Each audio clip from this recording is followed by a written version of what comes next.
Okay.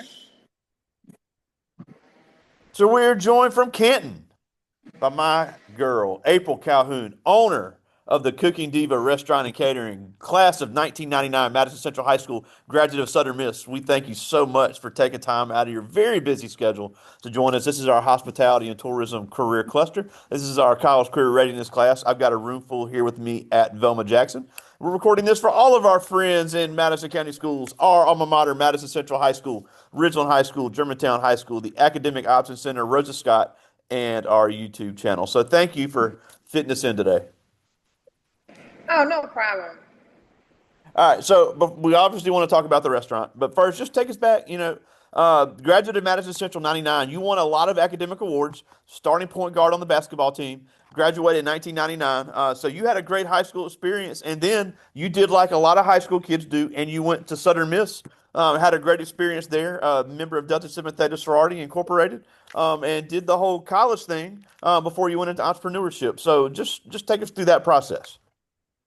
Okay, so of course, I went to Madison Central. I was in Miss Haffey's human A&P class, probably the hardest class I took in high school because it was right after basketball practice and right after lunch. I'm going to sleep. So, like, she made me stand up, all of that. But when I took human A&P in college, I had an A, like, because Miss Happy was just that hard. And I had a C in Miss Happy's class, but that's when the grade scale, that 85 to 94 was a B. So I had like an 80. So I didn't realize what I was doing. They should have gave us that grade scale, right? So I graduated from Mass Central with honors, and then went on to Southern Miss. Originally wanted to be a teacher because I wanted to coach. And then I had a kid while I was in college. And then I was like, I don't think I want to do this. And so I changed my major to economics and graduated. Went on to try to find a job here, there, and everywhere. It's hard to find a job. Did a couple little odd things, but it was always entrepreneurship. Like I was trying to sell Mary Kay. I tried to start a cleaning business. Like any kind of business that I could start, I knew entrepreneurship was for me because I have an uncle at IMS who I go to church with every Sunday. And for years, I watched him build a business, right? And so I thought it was so cool. And when he was like 30 something, he was like, I'm going to be a millionaire by the time I'm 40. And I was listening to this every Sunday, and I'm like, how you gonna do that? I'm like, that's a lot. And he did that, right? And so I go to church from every Sunday. My grandfather is the preacher. He's the pastor of the church. I still go to church. And so my grandfather is an entrepreneur. Like, so he's had his business for 65 years. He's in his 90s and he still preaches every Sunday. So to run a Wow. business for 65 years, that's all over us, right? So I think entrepreneurship was always for me. So I started off catering at home. I also am a licensed cosmetologist. Okay, so don't get it twisted. I can do some hair too. So I did that. While I was doing that, people started asking me to do little food things. Everybody knew I could cook. I could cook in college. I used to cook for my football player friends. One of them is Terrell Broden. He was number 35 at USC. Yep. And Yep. then Jeremy Parquette, who is now a member of the M Club. He will be inducted on the 14th As he at the should be. game. Had a great career with the Pittsburgh Steelers. Yes, that's my boy. So I'll be down there for that. But I used to cook for them. And then they were from Louisiana. They gave me that Cajun flair that I have. They was like, because I was trying stuff. I was trying like jambalaya and gumbo, and they was like, well, this is what we do in New Orleans, and this is what we do in Baton Rouge. So that kind of added to my flavor profile now. Like I have a little bit Cajun in me, and so eventually my house was not the place to be catering. So I got this building, this beautiful building in Kent that was a blessing. It came fully equipped, refrigerators, stove, everything. And so it's just like a turnkey. We cleaned it up and we started cooking out of it like 2 weeks later.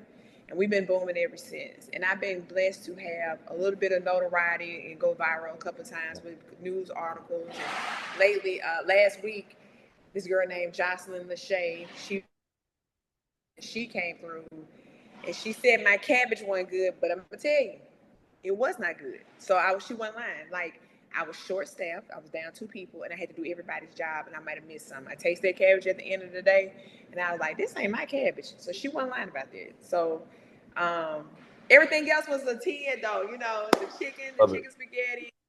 She said the beef tips were a 10. So I'm at that point where now I'm just on cruise control. I'm just trying to make it happen. Love it. Now, I think a big misconception is that people think it's easy to run a restaurant. It's probably one of the most difficult businesses to run because I hear people all the time. Well, they can cook. They need to open a restaurant. Well, I know the cooking skill is extremely important because you got to have a good product, but there is so much more that goes into it. You got to get there early in the morning. If you've got a truck coming in, you've got to get your supplies. You've got to make sure you're staying in the budget of what you bought. You got to make sure what you ordered is correct, and you've got to prep everything Yes. to open up for lunch service. You've got to check expiration dates. You've got to make sure you have the right safety measures in place. You've got to get health inspections. So just talk about some of the things that go into running a restaurant that people may not realize. Okay, so before you open a restaurant, you have to go through the Mississippi Department of Health. But the first step is to get your Surf Safe license. Yep. So you have to take a test, and you have to take the test every 5 years. So the first time I took it, I studied for it. I was ready. This time, last year when I took it online. So I was like, I got this. Man, I almost failed that thing. Like it is, you have to be up to date on what you're doing. So I was like, man, I need to go back and read. So I went back and read some stuff to make sure I was good. But like you said, this morning the truck came. I had to beat the truck here. Um, always checking the inventory, making sure that inventory is good. A lot of times, these companies, Cisco, U.S. Foods, merchants, they'll send the product, and you have to come back and say, hey, I don't like the quality of this product. One thing about me, I believe in good products. I might not be selling at the highest point, but I don't buy frozen chicken, right? Like that's one of my things. I can taste the difference. So if you've had chicken here, it's a fresh, never frozen type product. We use fresh cabbages. The only thing we use out the can is green beans. That's it. Everything else is fresh. Um, we do. We spend a lot of money on good quality and products. Yeah. I don't want to. I want to serve what I eat. It's not all about making a dollar. And so adjusting your prices to reflect that is sometimes hard because people are only going to want to spend what they spend for lunch, right? Because lunch is one of those things you do without your kids.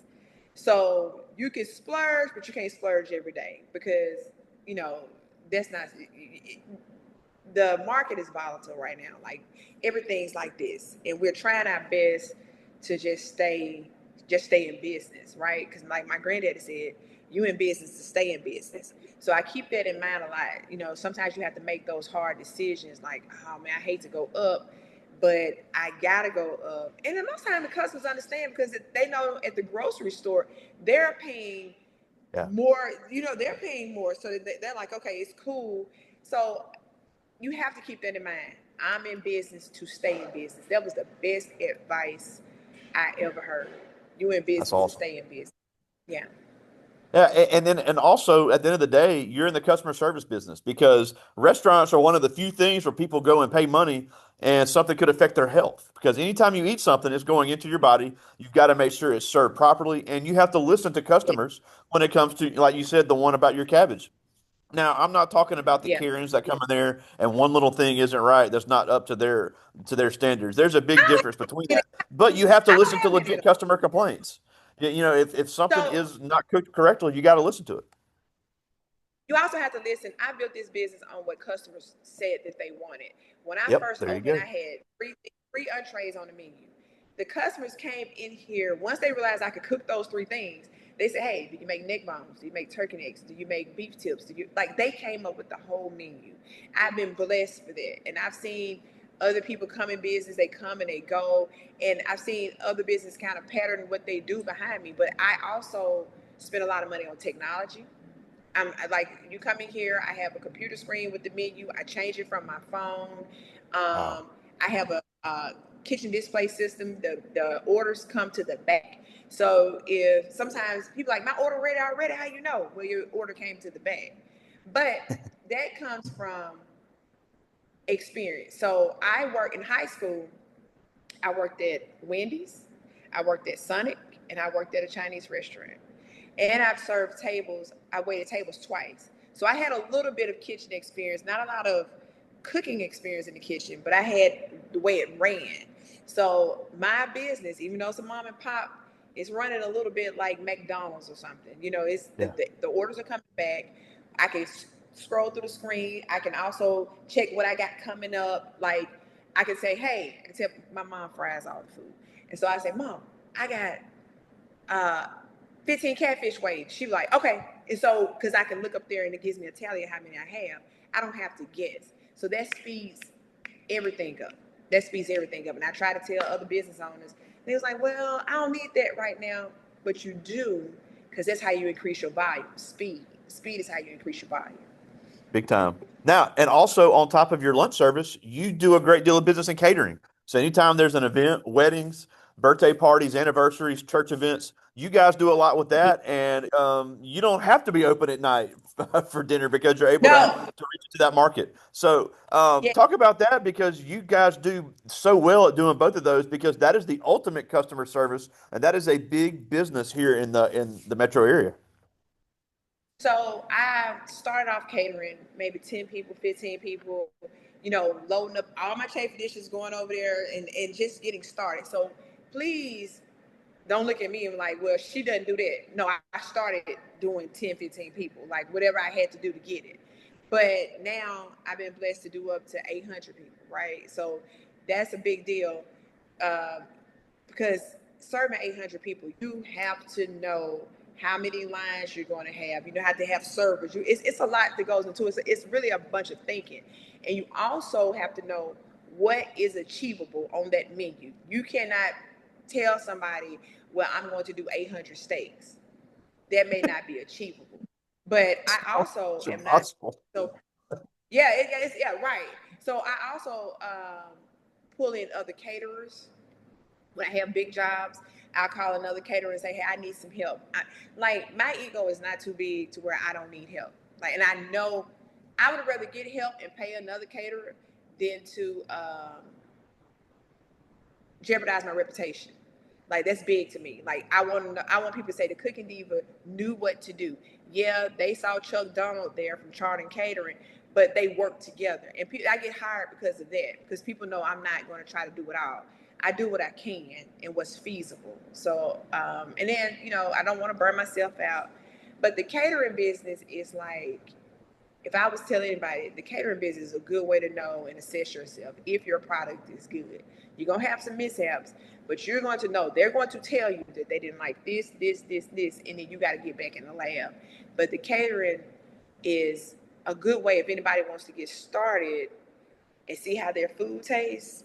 Get you some customers, volunteer. I've done some free work as well, but get in the lab and see. Another good way, if you're interested in cooking, I've learned that you can go in the towboat industry. They hire cooks with no experience, anything, and they will give you some grocery to play with. And they hire you at 18 years old, and but you got to catch a ride or whatever. But they're always looking for cooks on those bigger boats. My husband works on a big boat Yeah. that goes on the Mississippi and all of that. That is for you guys that don't want to cook. Try these towboat companies when you graduate. That is a great job. You can start off. TJ Hoskin works out there now. They played at Ken. He Yeah. works out there. He started probably 4 months ago, and they just ran and rave about him. But that's off subject. But that is a great job for especially kids of color to get because they don't know about that job. Yeah. And the military also is they'll train cooks right out of high school. They get all kind of great experience. And then the W up in Columbus has a degree in culinary where Yeah, you can get trained as a I chef would in have gone. college. I would have gone there had I known they had that, because that's what I wanted to do out of high school. I've been on a whole rigmarole trying to get to where I am, but I would have gone there if I had known they had, and I don't think they had one. Yeah, so even if you don't want to own the restaurant, there's going to be great catering jobs available. And my classmate Judah Clark is a cook in the Coast Guard. He cooks for everybody on the boat, and he said he's been able to have all kind of recipes. And like you said at the W, but as a caterer, it really is a great feeling to know when there's an event going on, you have a huge hand in people having a great time. That may be somebody's first ever trip to Mississippi, and they got to have great Mississippi food, and it's gonna add that much more to that event. Yes, yes. I get calls all the time for catering. Unfortunately, I have to turn some of them down, but I pass them on to people who will do the smaller ones because I can't do all of them. And it sounds so pretentious and obnoxious, but I would literally work every weekend if I tried to do all of them. Sometimes I just can't do them, and it because it takes a lot. It's a lot of hauling. It's a lot of setting up. And I'm gonna tell you, the big catering jobs take just as much energy as the little catering jobs. They Yeah. all take the same amount of energy. Big time. Well, I do have some questions from the students, and these are all good. I like this one. This is Brianna Williams. She's in 10th grade, one of our basketball players here at Velma Jackson. And she asked, what is the best thing about cooking for others? Oh, the satisfaction of them saying, "Man, that was good."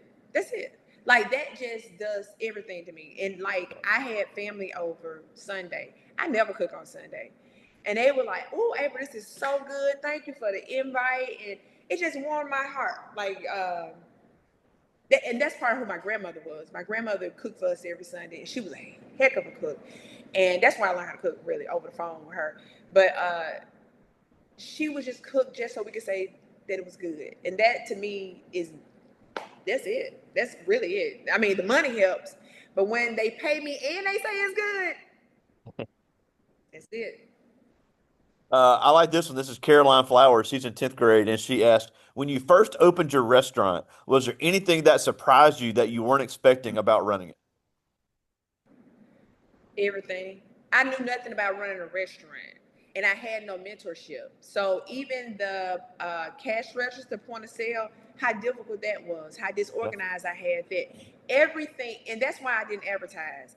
You see a lot of restaurants before they open advertise, and I'm like, that is hard to do when you don't have a system in There place. you go. Small There you business go. probably should grow organically. And that was my biggest thing. I was like, I am going to grow organically because I don't know what I'm doing. So when I tell you, even the products that I bought, like the turkey necks, right? I had no idea they were going to, if I ordered from Cisco, they were going to come this long. I always dealt with the turkey necks that were cut. So imagine getting them and you don't know how to cut them. You don't know what to do. And then you boil them and it look like big snakes in a pot.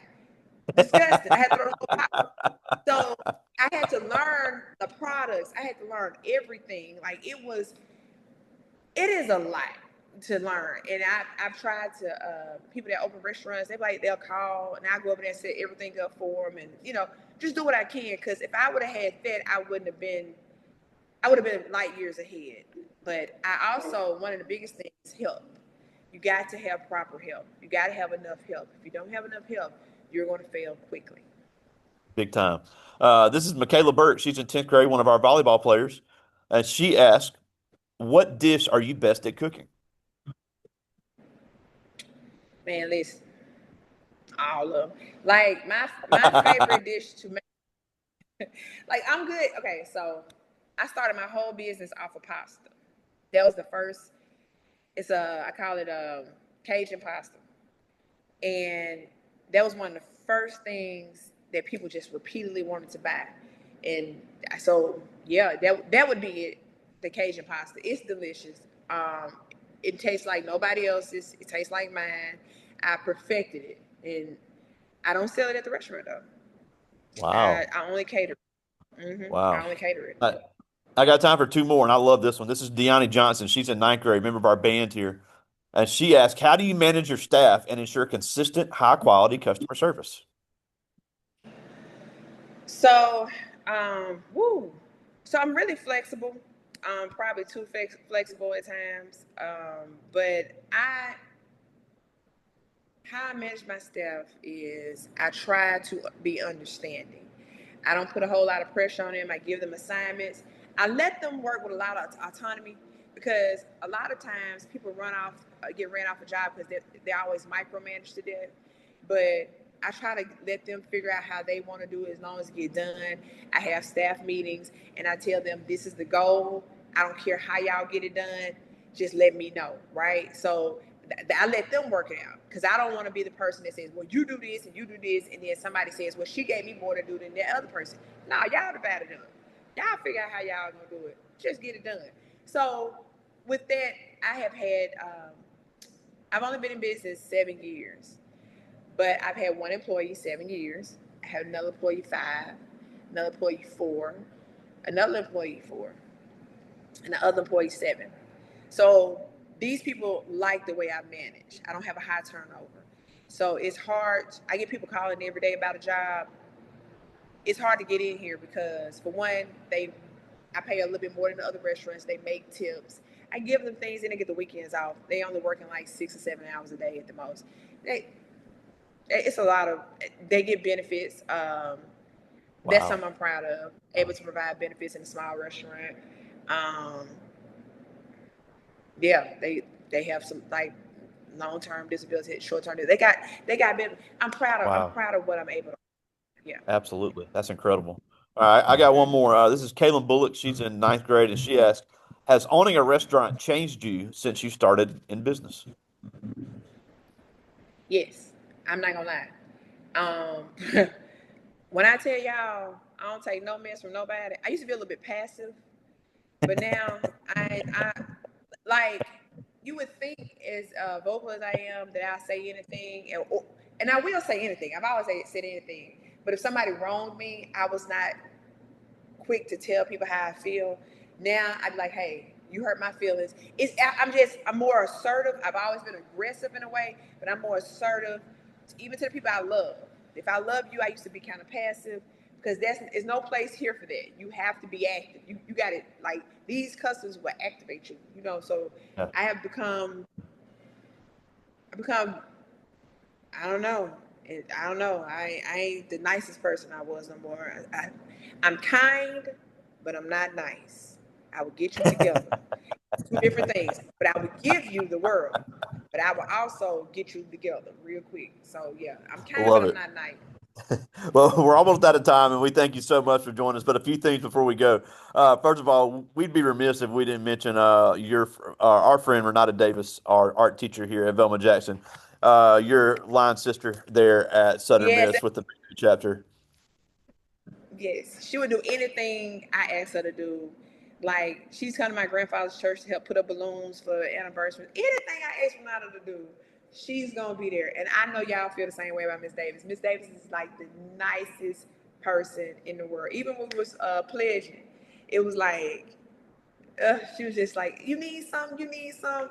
I'm like, "Girl, I just met you. Why you so nice?" I would agree, but yeah, and again, for anybody wanting to go to Southern Miss, that Delta Sigma Theta chapter, one of the finest in the country. Just so many great women Yes, have come through there. So and my cousin, just because you're a Southern Miss fan, my cousin is Chris Jones, number 35. I'm so proud of him. That's my that's cousin. awesome, awesome. Well, and then tell everybody where they can find your restaurant, or they can find you online. Okay, so it's the Cooking Diva RNC.com. I'm currently working on a real website, not just an ordering site, so people can kind of just maneuver through that. That's Oh, big cool. for me. I got like somebody else to do it, like a company. But and I'm at 123 Depot Street. Y'all know right by the trade you can off P Street. It's a little white house with the red door by the co-op, by this place that does I don't know. Y'all know the lumber place, Phillips Lumber, between Phillips Lumber and the co-op. But open Monday through Thursday, no, Monday through Friday, 11 to Uh, 2. And I open one Sunday a year, so y'all be looking for it because I got to open one Sunday. It was too hot last time I did it in August, so I'm gonna try to do it in October or something before Thanksgiving. Well, now the last thing before we go, and again, we just thank you so much for taking time for us. We know you got to get back to work, but as these kids are matriculating through high school, making decisions on what they want to do, and we've mentioned a few options they would have to get into this business. If they're really interested in working in the restaurant business, because it can be very rewarding, it can be very lucrative, but it has a long hours. So, what should they really know about getting into this business if this is something they're interested in doing? You gotta love it. You gotta love for people to eat your food, and you gotta have a passion for it because otherwise it will drain you. Like this is an exhausting business, but there is a such gratification when you do a good job, when the food is good, when the reviews are good. But it is exhausted. The only thing I would tell you to do, make sure you pay attention to like your English classes, because writing skills are important. Make sure you pay attention to your economics class. When y'all get to economics, make sure you pay attention, because it's going to teach you everything that you need to know as far as like how the market goes, supply and demand. Like supply and demand, that is a big thing. So make sure you pay attention to all of those classes and pay attention to your math. I do a lot of algebra, a lot of simple algebra in here to run a business. Well, So everybody's not as I good mean, at math that you as you were, because I know you were winning all those math awards at Madison Central. So yeah, yeah, but you have to kind of know what you're doing. You got to be able to add in your head real quickly, work on your mental math, and just work on your overall skills. And you got to be kind of focused and dedicated. And it doesn't matter what it is. I don't care what it is. You got to be all in. It's gonna be hard to work at the insurance company and try to start a catering business. yeah, Nah, you got to throw all your eggs in one basket. yeah. You got to be able to, you got to focus. It Love no it. matter what business, you got to go all in. Once you invest your money, it's up from there. Yeah. Now, I know you got to get open, and we thank you for joining us. But I'll see you at homecoming. Southern Miss to the top. To the top. April Calhoun, owner of the Cooking Diva Restaurant and Catering, right there in Canton. Thank you so much for joining us today. Thank you. I See talk you to you soon, later. buddy. Bye bye.